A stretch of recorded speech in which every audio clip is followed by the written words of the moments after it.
All right, let's talk about one of the most transformative periods in all of human history. We're looking at that crucial century between Napoleon's final defeat and the start of World War I.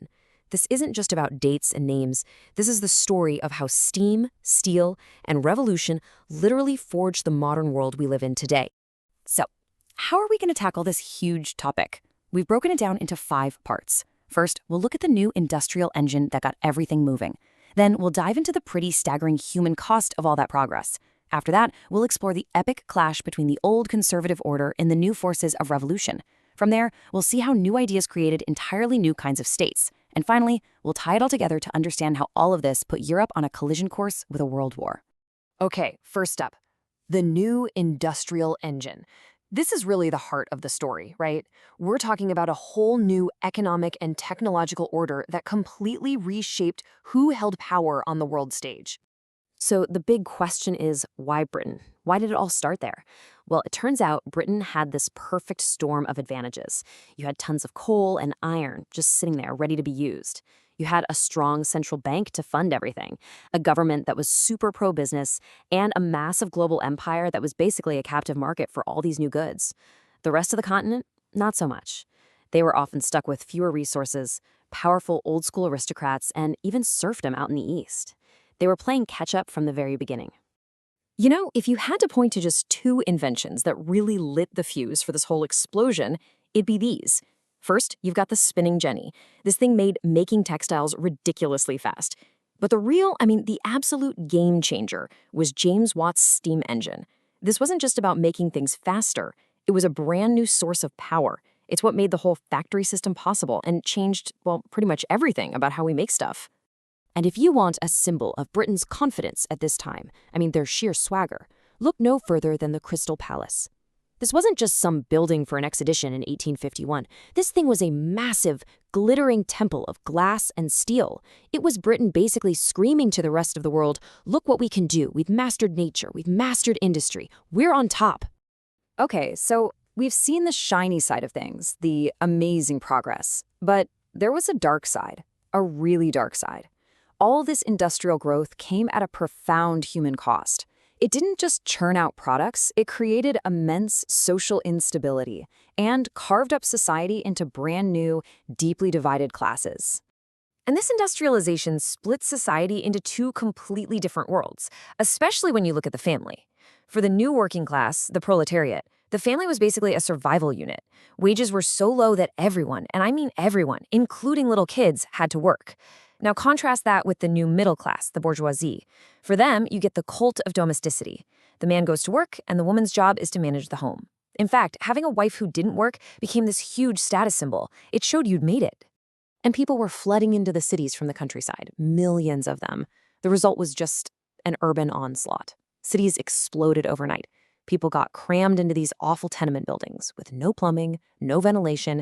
It was a perfect breeding ground for diseases like cholera and tuberculosis, which just tore through these communities. But here's the twist. It was out of all this shared misery that a sense of solidarity, a real class consciousness, started to grow among the workers. So things were getting pretty bad, and slowly, very slowly, and often kicking and screaming, the state started to get involved. You see these early laws, like the Factory Act in 1833, which finally said, hey, maybe kids under 9 shouldn't be working, or the 10 Hours Act. Now, these seem like baby steps to us, but you have to understand, they were huge. This was the first time the government was really saying, okay, we actually have a responsibility to step in and protect people. That's a massive shift in thinking. All right, so this new industrial world wasn't just creating social problems, it was pouring gasoline on a political fire. What you get is basically a century-long tug-of-war for the future of Europe. On one side, you have the old conservative order, the kings and aristocrats, desperately trying to cling to the past. And on the other, you have all these new forces unleashed by industrialization, demanding radical change. So, what was the ideology of the old guard? It's what we call 19th century conservatism. And to understand it, you have to remember one thing. They were absolutely terrified of the French Revolution. The chaos, the guillotine, they saw it as a nightmare they never wanted to repeat. So their whole belief system was built around preventing that. They thought the only way to have stability was to rely on the traditional pillars of society: monarchy, aristocracy, and organized religion. Anything else? in their minds, was a one-way ticket to disaster. And this wasn't just an idea. They had a plan to enforce it. It was called the Concert of Europe. Think of it as an alliance of the great powers: Austria, Prussia, Russia, Great Britain, acting like the continent's police force. Anytime a spark of liberalism or nationalism flared up somewhere, they would team up and stamp it out before it could spread. Their goal was simple: keep the conservative order in place, no matter what. Well, as you can imagine, you can only keep the lid on a pressure cooker for so long, and in 1848, the whole thing just blew up. It was called the Springtime of Nations, and it was this incredible wave of revolutions that swept across the entire continent. All at once, it seems like everyone from Paris to Vienna to Berlin was in the streets demanding constitutions, rights, and unified nations. But it didn't last. The revolutions of 1848 ultimately failed, and this quote from the King of Prussia really gets to the heart of why. When the revolutionaries offered him the crown of a unified Germany, he refused, saying, "I will not pick up a crown from the gutter." See, for him and the old elites, power had to come from God and tradition, not from the people. Without their support, the whole movement fell apart and was brutally crushed.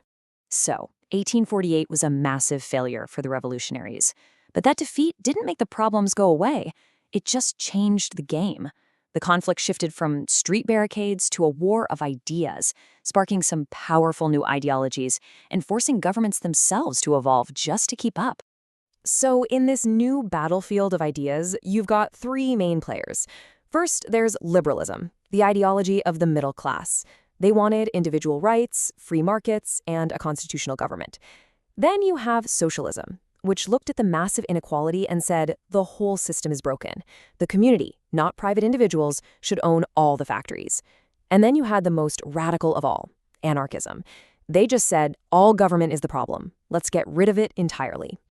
And this intense battle of ideas had a huge effect on governments. They couldn't just sit back anymore. The old idea of a laissez-faire state, basically a hands-off government, was starting to die out. In its place, you get the rise of the interventionist state. By the end of the century, governments realized they had to get involved to manage society. And you could see this change everywhere. Governments started doing things that would have been unthinkable a few decades earlier. They built modern sewer systems to fight disease. They completely redesigned cities, like Paris, partly for sanitation and partly for social control. They created professional police forces. And maybe most importantly, they set up public schools for everyone, not just to teach reading and writing, but to create a skilled and, crucially, a loyal, nationalist workforce. Okay, let's pull all these threads together for our final section. Because all these huge changes, the industrial engine, the social chaos, the political battles, the new ideas, they weren't happening in a vacuum. They were all converging, setting the stage for the single greatest catastrophe the world had yet seen, the First World War. So think about what Europe looked like by 1914. That old concert of Europe, the system designed to keep the peace, it was totally gone. What you had instead was a collection of super powerful, heavily industrialized states. Each one was brimming with nationalist pride, convinced of its own superiority, and armed to the teeth with the deadly new technology that the Industrial Revolution had created. The old balance was shattered, and what was left was basically a powder keg, just waiting for a spark. And that brings us to the final, really big question, one that historians still debate today.